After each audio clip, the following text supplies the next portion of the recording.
memberita Injil yang efektif dan produktif. Harus yakin Alkitab satu-satunya firman Allah yang benar. Apa artinya? Tidak ada firman lain selain daripada Alkitab yang paling benar di muka bumi ini. Itu kita harus punya keyakinan. Kalaupun orang lain mengatakan, oh, orang lain juga percaya kita ini firman Allah satunya, terserah, silakan. Tapi kita sebagai orang percaya harus kita memiliki pemahaman yang kuat dan teguh. Hanya Alkitab satu-satunya firman Allah yang benar. Dan tidak ada firman yang lain yang diberikan Tuhan ke dunia ini selain daripada Alkitab. Mengapa? Kalau Tuhan memberikan banyak firman kepada semua orang di dunia ini, berarti Tuhanlah yang membuat semakin sulitnya orang datang pada dia. Karena dia memberikan banyak firman. Maka itu tidak mungkin dilakukan oleh Tuhan. Karena Tuhan kita itu Allah yang konsisten. Sama. Dia mengatakan, akulah jalan dan kebenaran dari hidup. Tidak ada seorang pun masuk surga kalau tidak melalui aku. Itu koheren. Itu konsisten dengan Alkitab satu-satunya firman Allah. Lagi-lagi Bapak Ibu. Lalu banyak orang Kristen masuk sarjana-sarjana teologi. Bahkan yang sudah sampai master dan doktor teologi. Ya karena mereka juga tidak yakin Alkitab satu-satunya firman Tuhan. Maka apa yang terjadi? Kut memberitakan Injil, bahkan kehilangan iman. Murtad.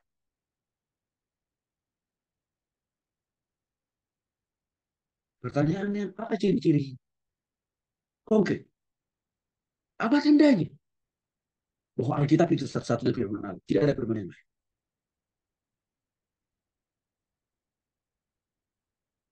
Pembuktian atau ciri-ciri atau tanda secara historis.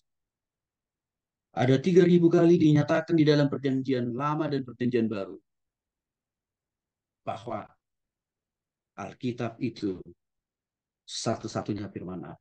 3.000 kali Bapak Ibu. Di dalam PL dan PB. Yang menyatakan Alkitab satu-satunya firman Allah. 3.000 kali. Apakah ini masih meragukan kita? Yang menyatakannya itu Tuhan loh. Dan itu dituliskan kembali oleh para nabi dan rasul loh Bapak Ibu. 3.000. Maka kalau orang Kristen gak yakin Alkitab satu-satunya firman Allah, terlalu.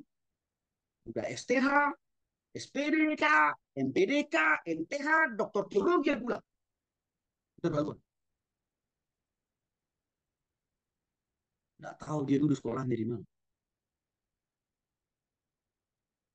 Bapak Ibu ini kita harus yakin. Itu yang pertama. Pembuktian yang kedua. 2 Timotius 3:16. Jelas sekali dikatakan di sana, Bapak Ibu bisa baca ayat Alkitabnya nanti. Segala tulisan yang diilhamkan oleh Allah bermanfaat mengajar, menegur, mendidik, dan menyatakan kebenaran. Segala tulisan yang diilhamkan Allah. Apa maksudnya itu? Kejadian, keluaran, bilangan, wahyu, sampai wahyu. Itu bersumber dan berasal dari Tuhan. Jadi Alkitab itu isi hati, isi pikiran, isi perasaan dan master plan Tuhan untuk kehidupan orang di dunia ini dan juga untuk kehidupan orang di surga. Maka untuk itu, setiap firman yang ditulis dari kejadian sampai dengan wahyu pasti menubatkan orang, mengubahkan orang, mendidik orang, memperbaharui orang supaya makin bertambah benar di hadapan Tuhan.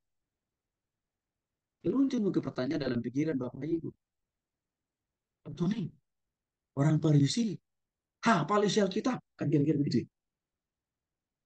Tapi kok nggak terjadi seperti dikatakan dalam 2 Timotius 3:16. Firman itu menobatkan, mengubahkan persoalannya. Karena orang Farisi itu terjebak hanya menjadikan Alkitab itu hanya menjadi sumber informasi belaka atau hanya sekedar menambah wawasan dan pengetahuan saja. Titik. Sama seperti orang Kristen di zaman sekarang. Hanya menjadikan Alkitab itu hanya sebagai dongeng. Dongeng itu bukan fakta, Bapak Ibu. Cerita omong kosong kira-kira begitu. Hanya menjadikan Alkitab itu apa? Cerita yang sudah usang. Karena itu sudah berlalu ribuan tahun yang lalu. Bahkan dijadikan Alkitab itu hanya menjadi sarana untuk apa? Dapat uang atau hepeng persembahan. Kalau itu yang terjadi, berarti orang itu tidak menghidupi firman. Tapi kalau orang menghidupi firman, dia pasti berubah, pasti betul, dan pasti bertambah benar dari waktu ke. Bukti yang ketiga, Alkitab itu Bapak Ibu ditulis oleh orang-orang yang dipenuhi oleh Roh Allah, dan mereka berbicara atas kasih kuasa daripada Allah itu sendiri. Jadi para nabi dan para rasul menulis Alkitab itu bukan karena mereka hobi menulis, bukan karena kesukaan mereka menulis, bukan, tapi atas perintah Tuhan lewat Roh Kudus yang bekerja dan berkarya dalam hati mereka untuk menuliskan setiap pekerjaan Tuhan di dalam dan melalui hidup dan pengalaman mereka. Tuliskanlah itu dalam Alkitab kata Tuhan. Maka mereka tuliskan.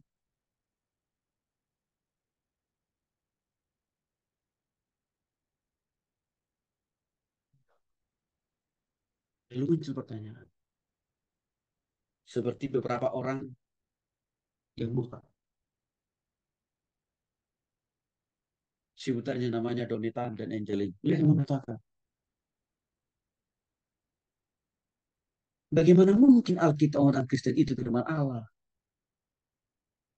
Masa di dalam Alkitab dijelaskan detail, vulgar. Bagaimana Daud berselingkuh dengan istri panglimanya.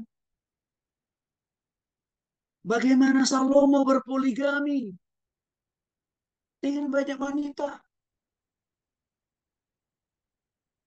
Bagaimana seorang ayah menyetubuhi anak perempuannya.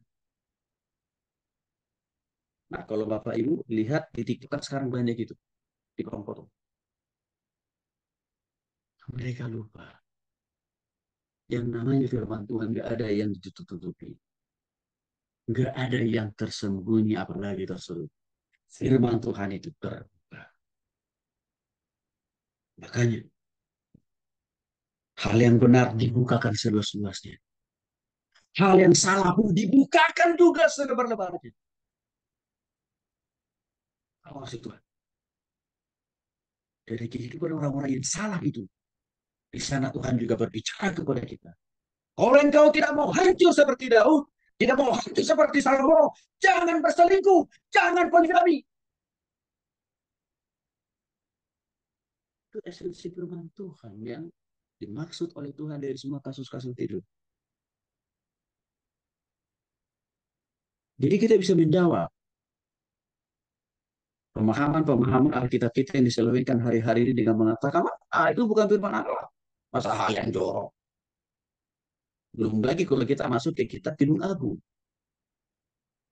Banyak orang berpikir, panas sekali nih Alkitabnya orang Kristen. Karena apa? Di Kidung Agung itu dibuka betul bagaimana hubungan suami istri, mesranya, intimnya, sampai disebut detail-detail.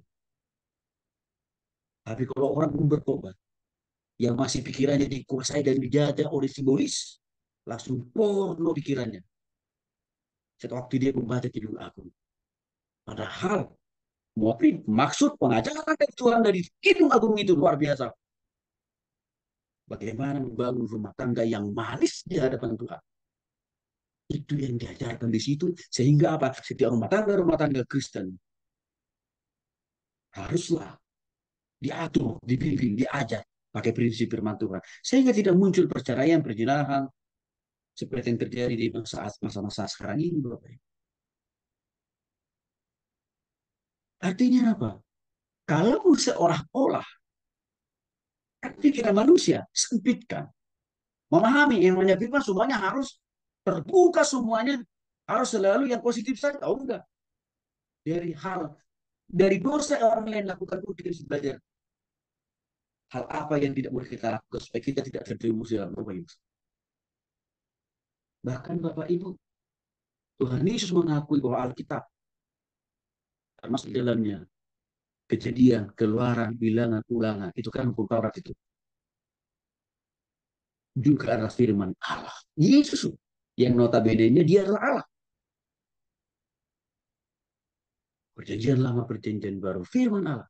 Maka kalau kita di Bapak Ibu, waktu Yesus dalam perjanjian baru datang, dia berkata, tidak ada satu iota pun dari kitab perjanjian lama yang saya tipik, yang saya hapus, saya kutip, saya buang, atau saya tiadakan kata Tuhan itu. Itu membuktikan bahwa Yesus betul. Paham dan mengerti. Perjanjian lama juga adalah firmannya, perkataannya, dan perjanjian baru juga adalah firmannya alias perkataan. Maka dia dukung itu, dia topang dengan mengatakan dan mengakui perjanjian lama juga adalah firman. Itu dikatakan oleh Yohanes pasal 10 ayat 34 sampai 35. Matius pasal 4 ayat 4. Markus pasal 7 ayat 13. Ulangan 8 ayat 3. Lukas 4 ayat 21. Bahkan Bapak Ibu, pembuktian Alkitab itu satu-satunya firman Allah. Alkitab sendiri bersaksi tentang Allah di dalam Yesus Kristus. Dicatat di dalam Yohanes pasal 5 ayat 39 sampai dengan ayat yang ke-40. Apa maksudnya di sini? Perjanjian lama dan perjanjian baru konsisten fokusnya benang sarinya selalu bicara tentang Allah di dalam Yesus Kristus. Tidak pernah bicara tentang yang lain. Kalaupun ada kisah-kisah kehidupan para rasul misalkan Petrus, tapi esensi kisah kehidupan dari Petrus itu intinya menjelaskan bagaimana Yesus bekerja di dalam hidupnya. Kalaupun ada kisah Salomo tadi saya katakan dan juga Daud dan lain sebagainya, itu hanya sebagai jembatan saja supaya pesan Tuhan ada tetap termaktub di dalam